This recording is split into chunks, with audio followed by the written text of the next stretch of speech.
Commitment. It means taking a stand. Taking a stand for you. It means delivering. It means coming through. What if you don't keep your commitment, Les? What if you give it everything you have and you come up short? Or if you don't give it everything you have, what if you get weak along the way and you throw in a towel on yourself, you surrender to your emotions? What then? A lot of people become discouraged, they become frustrated, and they say, oh, what the heck? And they go back to doing what they were doing before, saying it doesn't work. You get to make a choice. Is failure going to break you, or is failure going to make you? You get to decide. Failure doesn't. It's okay to fall. It's okay to cry. It's okay to go home. But quitting should never be an option. It's not in falling that makes us failures. It's in not getting up that makes us failures. And you get to decide if you get up or you don't get up. We're going to take setbacks. We're going to take some defeats from time to time in our lives. When that happens, what that actually does, what that actually should do, is make your vision clear. Make your mission clear. Anyone who's successful has failed much more than you know. It's like you look at somebody who's an unbelievable athlete, somebody who's an unbelievable entertainer, speaker, communicator, artist. They didn't just show up that way. They are being rewarded in public for what you practice in private consistently. You might want to jot that down. We're all rewarded in public for the things that we consistently practice and refine in private. And so you see that person, you think they're a genius, but if you watch, they've been failing more than anybody else. They just failed more often, so they learn quicker. You got to tell yourself, despite the circumstances, the situations, you have to tell yourself that I'm not going anywhere until I get to go. Until I make my dreams become a reality, I'm not quitting. I don't care how much money I have to invest. I don't care how much time I have to invest. I'm going to continue to do this until I become successful. You can pretend that you care, but you can't pretend that you're there. The only way you can be there is to show up. And what I'm asking you to do for me, you'll never be a failure if you show up every single day. Every single day when I come, I show up and I let failure know. Failure is not an option. You can't even let it sink into your brain, not even a second. You have to know that this thing is going to work. Come hell or high water, whatever it is that I set out to do, it may not happen in 6 months, it may not happen in a year, it may not happen in 2 years, but at some point, my dream is going to become a reality. I can accept failure. Everyone fails at some point, but I cannot accept not trying. When you've tried your best, when you've given 120%, you should never feel bad. You pick yourself up, you look at it from another perspective, you come up with another solution, and you go at it again. You're a problem solver. You're not soft. You're not weak. You don't quit. You don't surrender. You fall 7 times, you get up 8.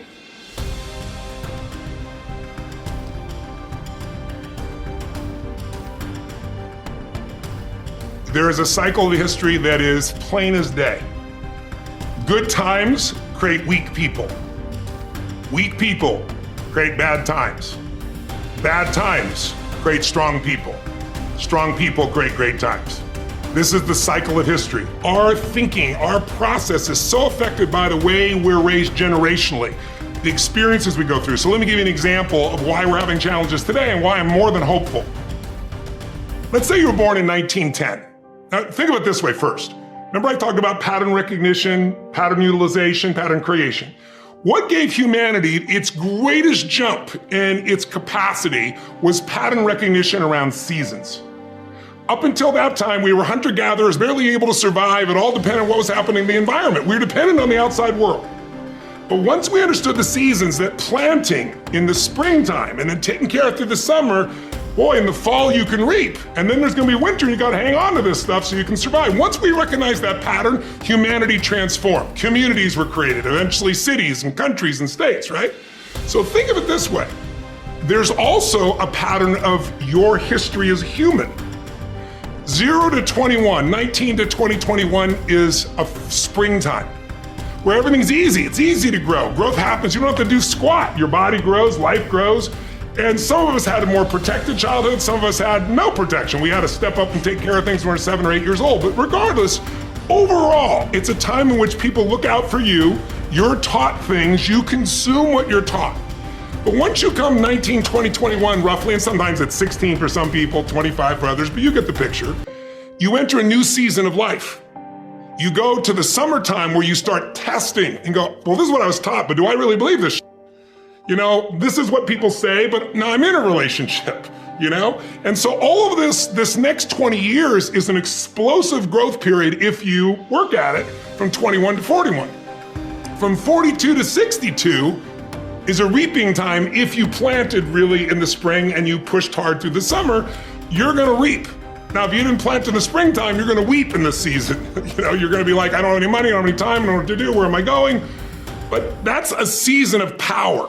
That's when you really start to be able to lead companies, businesses, environments, and so forth. And again, some people get there earlier, some later, but overall, generationally, that's it. And then 63 to 83 is winter, and that winter time is a little different for somebody. Right now, that time is, maybe it's time, I'm an elder in the community, now it's time for me to mentor, to communicate. And if you're lucky, it goes 83 to, say, 103. Or the oldest living human is about 119, if you were lucky enough to do that. Maybe you get an extended period of time where you enter the next springtime. So there's seasons that you gotta understand, because if you plant in the winter, I don't care how hard you work, you get no reward. If you bought a house, sounds wonderful, in 2007, normally great, 2007, probably not so great, you're probably just starting to do okay in the last 3 or 4 years, right? So there's a timing to things. There's a timing in your life. There's also timing in history. So imagine you're born in 1910. When would you come of age? 19 years old, 1929. What did you grow up with? World War I ended during that time, the whole world celebrated, and the roaring 20s began, and you're in your teens, cars, radios, parties. You can't wait to turn 19, 20, 21, right? And what happens? For that generation, right at that stage of life, the whole game, the wolves pull out from it, and people are jumping out of buildings, the economy goes to the floor, we got the Dust Bowl. But it didn't end there. Because what happened when they were 29? 1939, World War II. And you and I are too young to know it, but those around know that it looked like we were gonna lose. Hitler was storming across Europe. It looked like life as we know it was over. And these people went overseas and became heroes.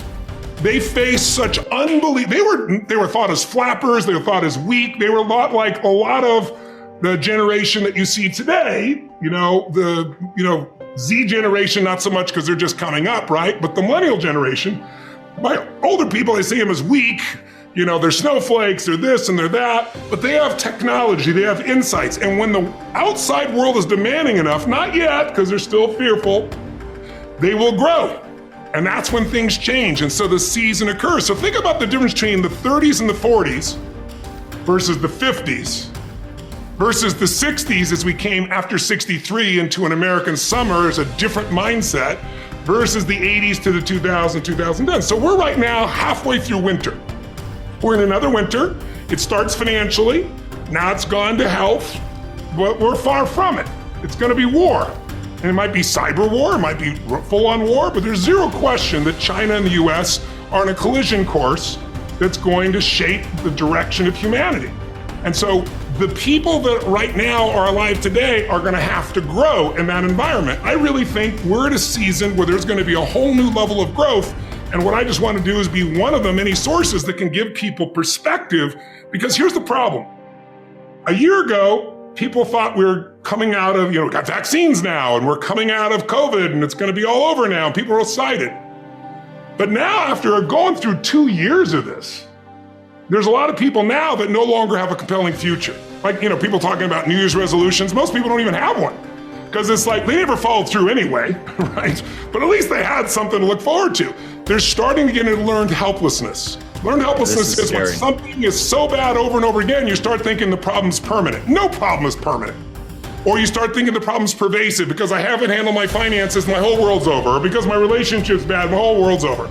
Your life is bigger than that. Or all this is happening because there's something wrong with me. When you get to that point, you stop trying. And so my goal right now is to shake that up for people. People need a new perspective, and you can't do it by just sitting and thinking. You gotta move your body, you gotta change your energy and your focus, because low level of energy, I don't damn how smart you are, you're not gonna use all your ability. But if I get you into a higher state of being, mentally, emotionally, physically, then all of a sudden you start remembering who you are and you start coming up with answers that you never even thought were possible before.